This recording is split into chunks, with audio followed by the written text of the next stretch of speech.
Welcome to the John and Heidi Show podcast, brought to you by DirecTV, 1-800-259-7646. Also brought to you by RVRealtor.com. If you're buying an RV or selling an RV, check out RVRealtor.com and the Dollar Shave Club. Here's John and Heidi.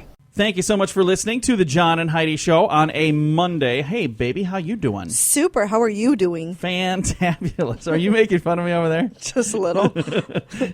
I was saying, hey, you need to talk directly into the microphone. So now she's like sticking her face right out there. Yeah, listen to you. Hey, you know what? Good news for those of you who are married. We have a husband and wife on the program later this morning, dr-humbui and his wife, and I think it's like dr-humbui. I get a chance to chat with them about interfaith marriage, but I'm going to talk to them about, because I believe they work together too. So anyway, we should have a good chat. I wonder if she makes fun of him like you make fun of me. Probably. I doubt it. I bet she respects that man. Hey, coming up here in a bit, we've got politics going to the dogs. We got a lady that's not a very good robber. That's a silly story. I can't wait to share that. And did you know, have you ever heard the word Hoosier? If you hear the word Hoosier, which state do you usually think of? Indiana, right? The Hoosiers. Yeah. Did you know that state nickname came from a generic Southern word that means bumpkin? I did not. So they're basically saying, hey, we're a bunch of bumpkins. Really? And you're going to go with that? So there you go. Nothing wrong with being a Hoosier, I guess. Stick around. We got a lot of fun stuff on the way on a Monday edition of the John and Heidi Show. This portion of the program is brought to you by Dollar Shave Club. Get razors for $1 a month plus a few bucks shipping, so you can enjoy fresh razors every month for as little as $3. Learn more at dollarshaveclub.com/radio. Interesting study that just came out. For those of you who like to drive a car and those of you who like to use your telephone, apparently we're doing a lot more using your telephones and driving your cars, or at least paying attention. A recent study shows that 3 out of every 100 drivers around you are paying more attention to their phone than the road. I bet that number is way higher than 3. I bet it's way higher than that. Yeah. Because I see people. Do you remember the time? Hey, speaking of phones, my phone just chimed. Ringer off. Do you remember the time we were driving down the road and there was a truck in front of us that was like weaving into the other lane? All over the place. I remember saying to the fam, I was like, hey guys, I think this guy in front of us is drunk. Like, look at that. Look at him weave all over the place. That is crazy. And, you know, it was starting to get a little bit dark. It was in the evening. So I was like, I bet this guy is toasted. Yeah. And I said, I'm passing him. I'm like, I don't want to be behind him when he rolls that truck. And as we passed the vehicle, you could see the glow of a little screen. He was watching a movie on his like telephone. An iPad or telephone or something. Yeah, he was watching a movie. You're like, what are you doing? You're driving a truck with a ginormous long trailer. Don't do that.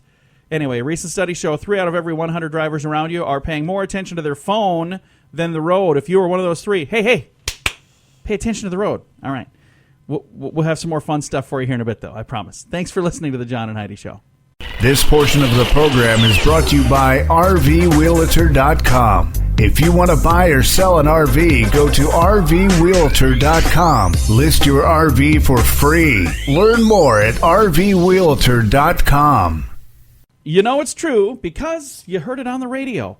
Dogs can vote, at least in one state, North Carolina. Listen to this. The people at the Board of Elections in Cleveland County, North Carolina, are not too pleased that Parker Carroll has the right to vote. Not only is Carroll 15, which, you need to be 18 to vote, right? Right. But he's also a dog. The dog is officially registered on the county's voting rolls. In addition to being able to vote, the dog also has been a write-in candidate twice for mayor. Members of the board, a very popular dog. Apparently, members of the board are not happy and are very suspicious, considering that the dog's owner used to be a precinct voting official.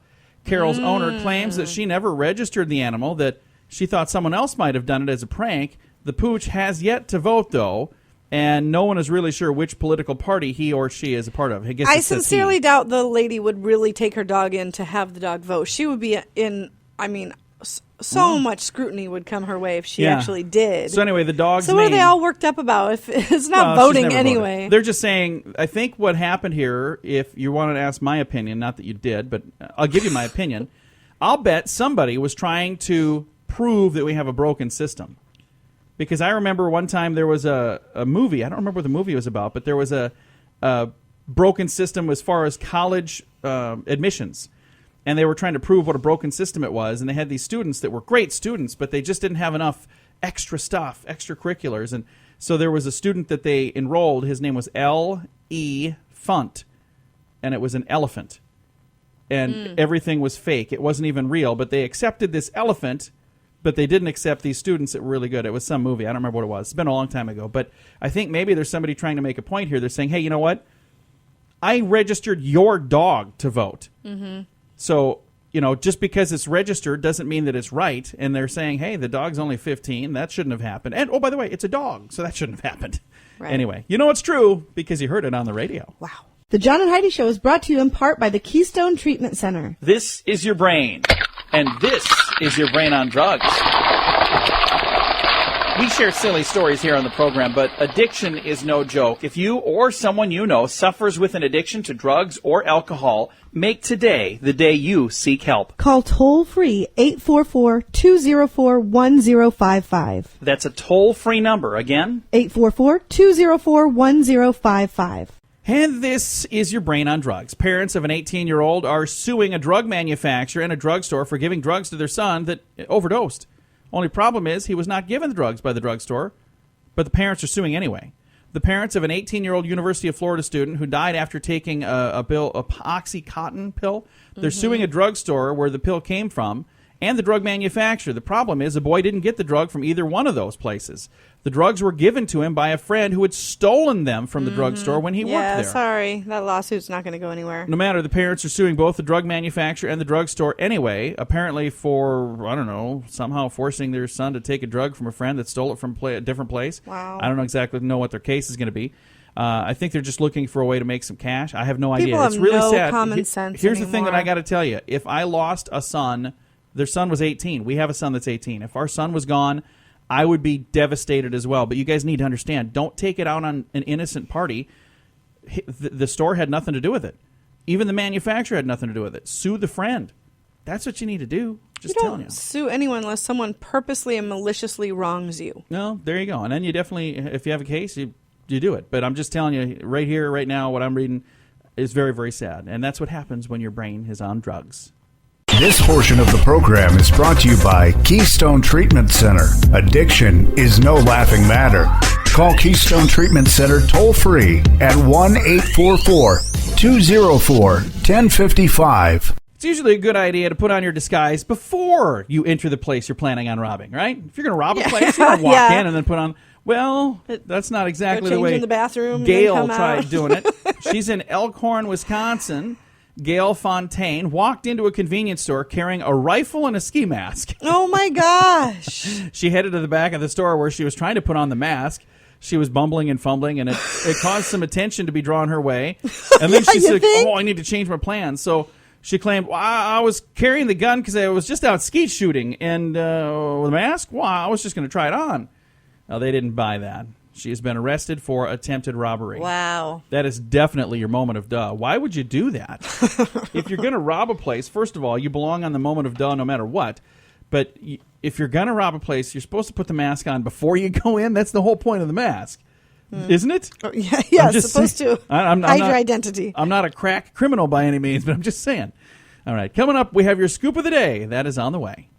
The Scoop of the Day is brought to you by Wells Blue Bunny. If you want delicious ice cream, be sure to look for the Blue Bunny. Sure to have your favorite flavors. Learn more at bluebunny.com. Now, your scoop of the day. Are you a morning person or a night person, Heidi? I am more of a night person. Well, new findings show the reason for this may go far beyond personal preference. In fact, it may be linked to genetics. Research found fruit flies emerged from their pupal case, whatever that is, and woke up at different times of the day. The study authors found that they could replicate that behavior on their late risers through selective breeding, indicating a link between sleep behaviors and genetics. So they're saying there are some that are early risers and some that are late risers, and it has more to do with genes than everything else. I prefer to go to bed early and sleep late, so I don't know really what that makes me. That doesn't make you either early riser or... I'm an afternoon person. What are you? You a morning person or an evening person? Not really either. You just sleep during both of those? I'm good. Everybody emits a unique blend of microbes into the air, Heidi. It's a microbial cloud personalized enough that it could be used to identify people. Remember Pigpen on the Peanuts? Yes. He had that little cloud around him. We all have one of those for real. For real.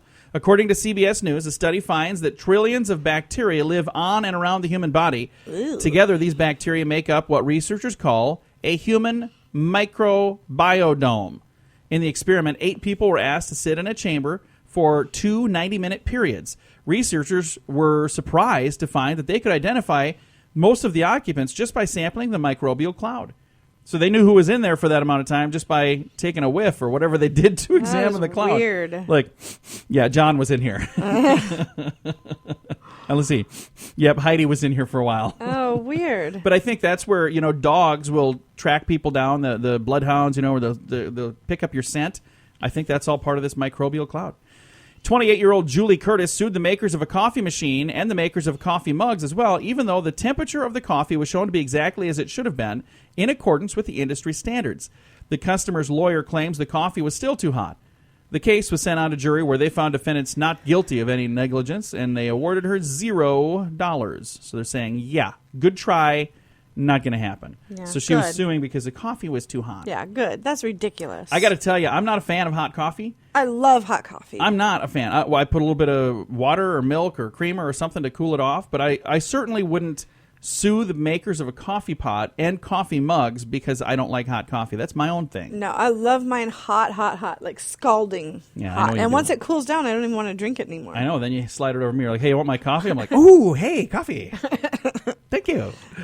A thief robbing a supermarket in Austria left more than fingerprints at the scene. He left his teeth. Oh, nice. He took out his false teeth to eat something while he was robbing the supermarket. Well, then he was startled by flashlights from the security guard and ran off. He left his teeth laying there on the meat counter. Oh, that is When the police arrived, they said, brilliant. we suspect the dentures were a bad fit, and he took them out so he could eat whatever he wanted to eat.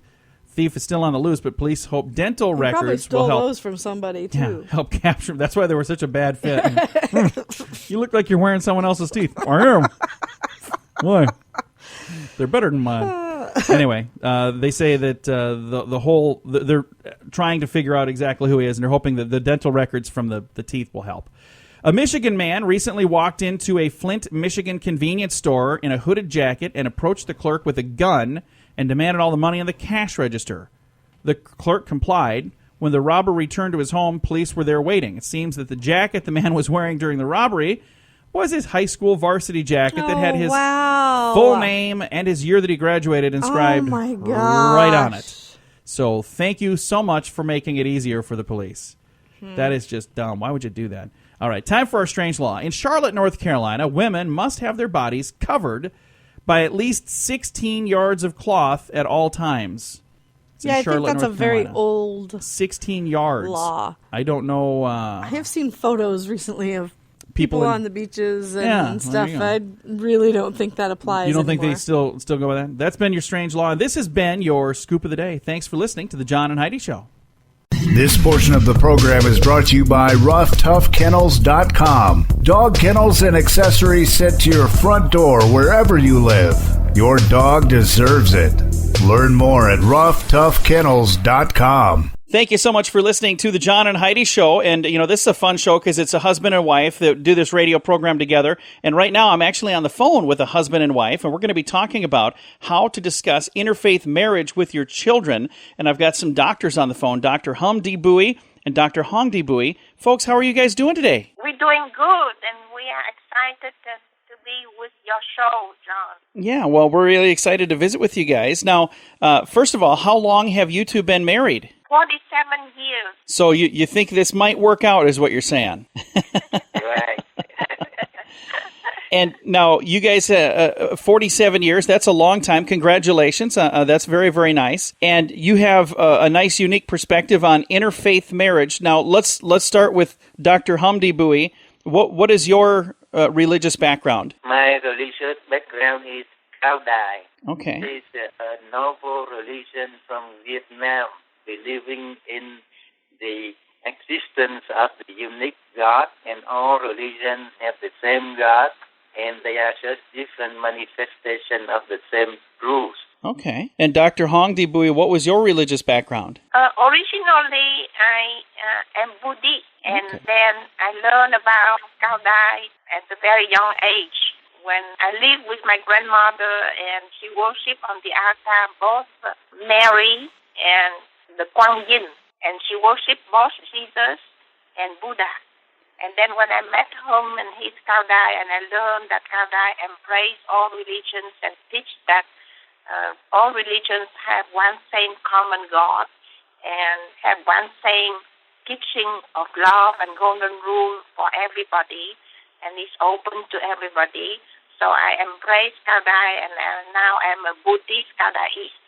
I still do worshipping of Buddha and also all the deities and like Cao Dai teaches. I feel very comfortable to go either to a temple or to a church or to a mosque or a synagogue, because God is everywhere, anywhere, at any time, and we can worship God anywhere, at any time. Well, I really like that the two of you, even though you come from different backgrounds, you've been able to make it work for 47 years. And that's very common as young men and young women come together and become one.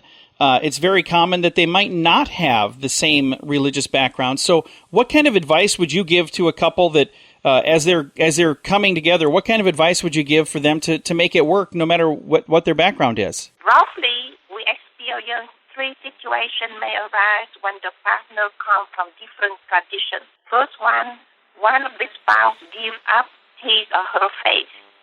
Second, both partners give up their routine worshiping practices. And third, each one keeps his or her respective faith and practices separately.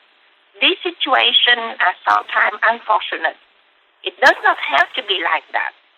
In the Cao Dai spirit, God is common to all religions. All religions have one same divine origin, and we all inherit a sparkle of God's spirit. So in Cao Dai spirit, husband and wife of different faiths can both alternately go to each other worshiping place, the church, the temple, the synagogue, or the mosque, and they can bring their children with them each time when they go to each one of these worshiping places, and the children will be exposed to both religions, and we will be taught that all religions teach good, and all religions have one same divine origin. Well, very cool. So Cao Dai is kind of like a universal adapter. No matter what religion, if you kind of plug in there, you kind of work together with all of them, is what it sounds like. Exactly. And now you guys actually have a book, Cao Dai, A Faith of Unity. We'll talk with Dr. HumbUi about that.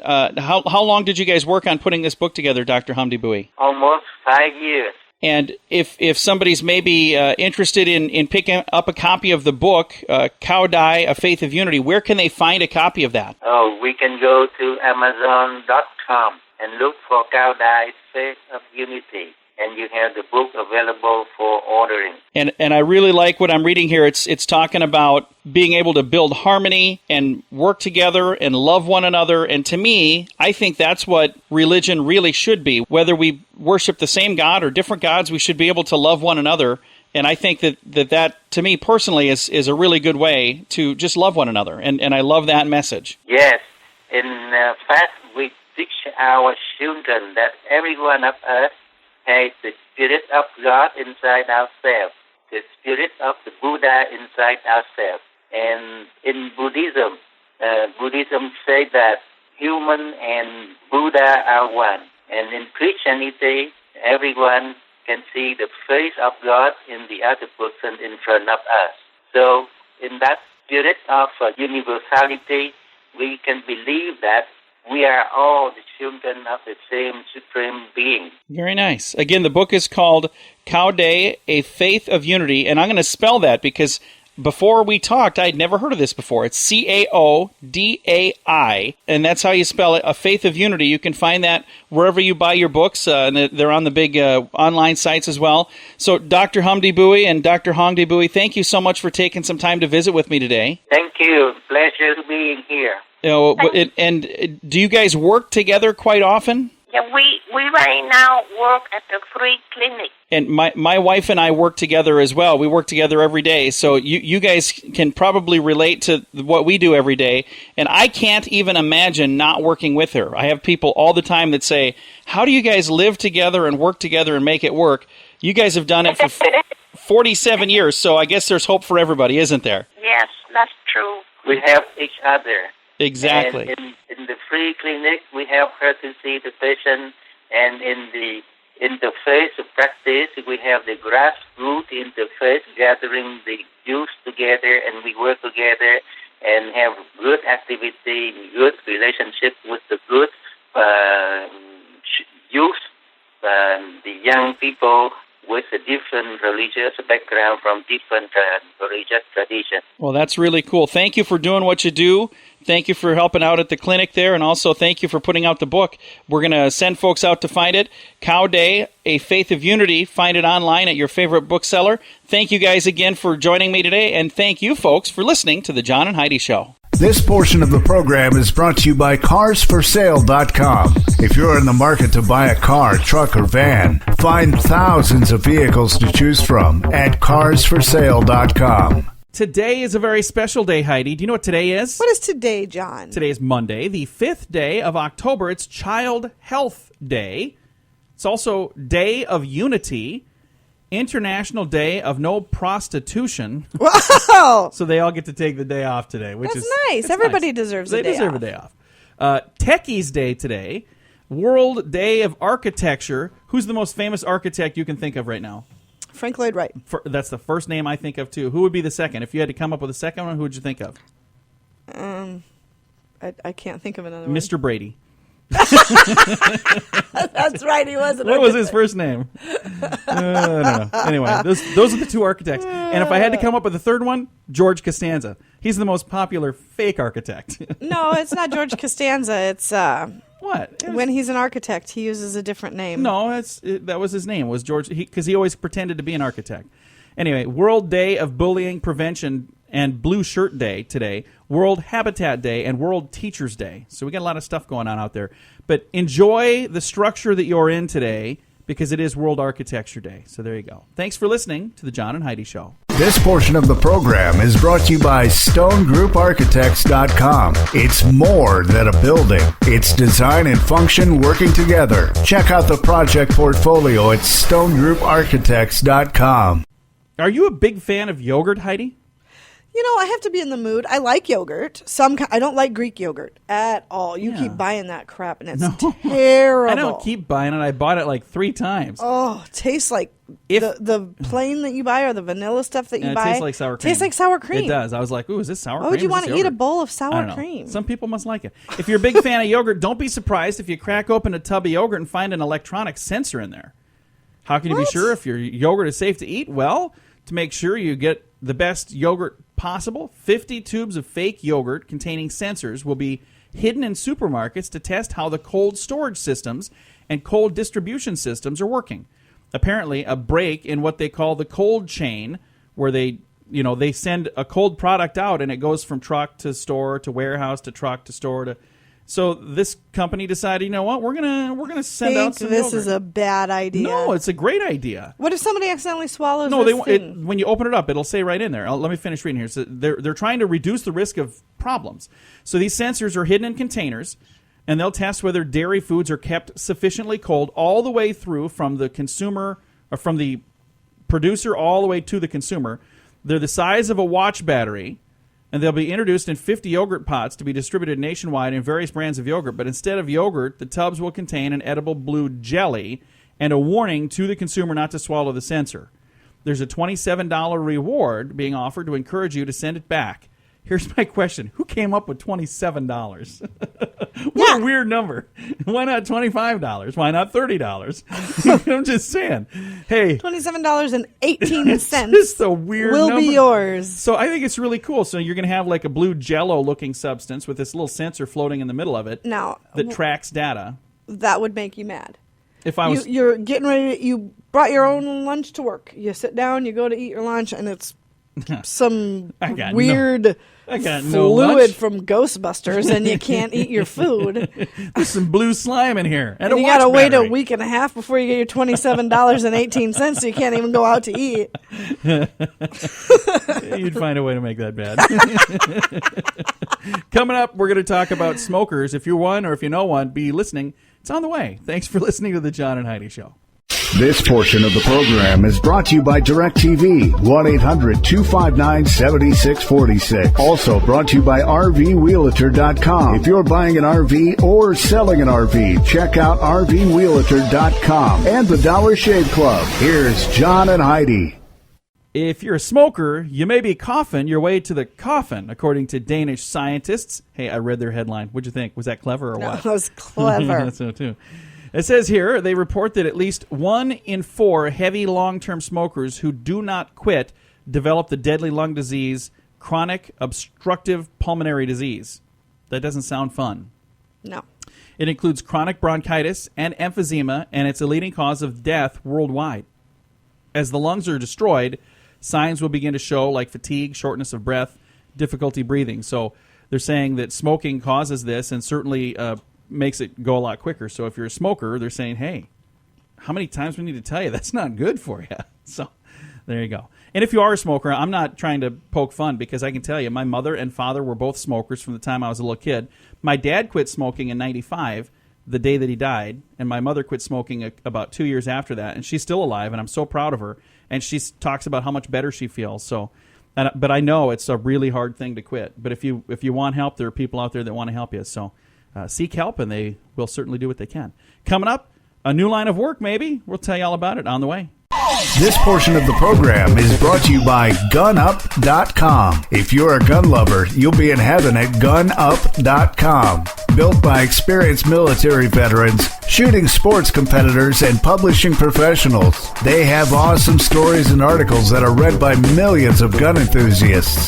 Check it out at GunUp.com. Heidi, would you call me a patient person? Not even a little. I couldn't even say it without laughing. Not even on your deathbed. I'm not. I'm like, if I'm sick, I'm like, okay, I got to get better because I got stuff to do. And you're like, just relax, go to sleep. I'm like, I don't have time to sleep. Anyway, for those of you who are like me, a little bit impatient, you might have a new option available. If you don't like standing in lines for things, there's actually a group now that they're working on coming up with a new plan, a service being launched called Q4U. Now in the United Kingdom, waiting in lines is called you're in queue. So Q4U actually makes sense there. If you hate queuing or waiting in lines, you hire somebody to do it. Director Patrick Young says some businesses and individuals simply don't have time to stand in line, so we give them a chance to pay somebody else to wait for them. It makes sense for the customer, and it makes sense for our workers who get paid for just standing in line. Wow. Where they say that just standing in line for all kinds of different things, but they're saying it's great for documents or tickets or travel documents at auctions, anything where you have to stand in line. If you don't want to do it, somebody will stand in that line for you. So there you go. Now you know. That is just I think it's brilliant. Such a sad commentary on our times. Brilliant. That's a job I would gladly do in a heartbeat. Like, I have no problem standing in line and waiting patiently. Coming up, I got a fun story. It's a really neat story here that we'll share in a moment. Thanks for listening to the John and Heidi Show. This portion of the program is brought to you by Dollar Shave Club. You can get razors sent to your door each month for just $1, plus a couple of bucks shipping. It's an amazing deal. Log on to dollarshaveclub.com/radio to learn more. That's dollarshaveclub.com/radio. Now, back to the John and Heidi Show podcast. I'm a big fan of history. And I'm a big fan of presidential history. And every once in a while I come across these fun stories. I want to share this with you. Maybe I shouldn't have told you that because now you probably already know who I'm talking about. But this was something that was shared to me, and I just thought it's really neat. I got to find a place to put it. It says, Ida and Dave both wanted their sons to graduate from college. They knew the boys would have to pay their own way since Dave never made more than $150 a month. Still, they encouraged their sons to achieve all they could. Arthur, however, went directly from high school to a job. Edgar began studying law. When Dwight graduated, he didn't have a goal in mind, so he and Ed made a pact. Dwight would work for 2 years while Ed studied, sending Ed as much as he could. You know, I'm gonna work and I'm gonna send you some money. And then they would reverse the arrangement. While working, Dwight found an opportunity that appealed to him more than college did. he went to West Point. Both Ida and David were crushed by his decision. Ida was deeply convinced that, soldiering was wicked. Still, she said, you know what, it's your choice. David also remained silent, allowing his adult son full freedom to, forge his own future. Ida and Dave held their tongues, but they never withheld their applause, especially on the day their son graduated, and even more so the day that their son, David Eisenhower became the president of the United States. How cool is that? That is cool. That he was originally going to go to college, and they couldn't afford to send both of their kids, so he was going to go to school for a while, and then his brother was going to go, and instead he joined the team at West Point and served his country there, and his brother got to go to college instead, and I think that's a pretty cool path. When I was reading it, I didn't know that. Now, I don't know. I could nerd out on you about a whole bunch of presidential stuff, and I won't do that because we don't have time for hours and hours and hours. I'm a fan of that kind of stuff. Anyway, when I read this, you know what it made me think of instantly? No. I felt like Paul Harvey the rest of the story, but I'm not very good at it because I gave you this. I was thinking of Casey Kasem, and that this most likely isn't even true. We're spreading falsehoods on the radio. Oh, come on. You might want to fact check that story. All right, coming up, we have some good news. That's on the way. Thanks for listening to The John and Heidi Show. This portion of the program is brought to you by DirecTV. Call 1-800-259-7646. They have hundreds of channels to choose from, with many packages to fit your viewing desires. Learn more at 1-800-259-7646. We always like to end the program with some good news, and good news comes in many different shapes and sizes, and I think today's story, is a good news story. The company UPS. Have you ever heard of those guys? Mm-hmm. Big brown trucks. Didn't they drop off a package here? Wasn't that UPS? Yes, they did. All right. So they're gearing up for Christmas. The package delivery company announced that they will be hiring, this is the good news, 90,000 to 95,000 employees to help with handling and deliveries over the holiday season. So shipping, deliveries, handling. The company was struggling to handle a crush of online shopping over the last 2 years, particularly during the frenzied days of shopping season at Christmas. When retailers entice people to buy last-minute gifts and offer free shipping, millions of packages all arrive in late 2013 and 2014. This year, UPS, however, says we are going to be better prepared than ever because we're reaching out to more customers, including smaller retailers, to get estimates of how many orders they expect, and that's why they are adding 90,000 to 95,000 employees for the holiday season, and it's for weeks before and weeks after as well. So if you happen to be looking for a gig, there's a place to maybe say, hey, here's something to get me through for a while. UPS, like I said, hiring 90 to 95,000 employees. Pretty impressive. So that must be good news somewhere, right? Oh, yeah, absolutely. I think so, too. Thank you so much for listening to the John and Heidi Show. Time to say goodbye, Heidi. Goodbye, Heidi. Goodbye, everybody. Have a great day. Thanks for listening. We'll talk to you again tomorrow. And I always love Tuesdays because we have Tuesdays with Charlie. And if you've got a question for next week, we already got a good one for this week. But if you've got one for next week, send it to us. I talk to people all the time that say, I want to send that in. Email it. Charlie@johnandheidishow.com. Email it over and we'll ask it next week. Thanks for listening on a Monday. Time now for the bonus break, only available here on the John and Heidi Show podcast. And your bonus break is brought to you by the Dollar Shave Club. That's a place that I buy my razors. Feel over here, Heidi. Feel this here. Oh, I know. Silky smooth. Like a baby's bottom. Mm-hmm. Oh, hopefully it smells a little better. But we've got these razors that we get from the Dollar Shave Club. I've been a customer for almost a year now, I think, isn't it? Got to be getting pretty darn close. 6 months, 9 months, a year, whatever. It's a great way to get your razors because before I would rely on trying to remember to get razors when I need them, and I would always forget. And when would I remember? In the morning when I need to shave. And then I'm dragging out that dull, awful razor and tearing up my face. And then I would finally remember because I had to get bandages too. I'm like, can I? Oh, yeah, while I'm here, I should probably get razors. Well, now I don't even have to think about it because instead they mail them to me every single month. Now, if you want them every other month, check the box and do every other month. But they'll send them right to you for as little as $3 a month delivered to your mailbox. I mean, you can't beat that.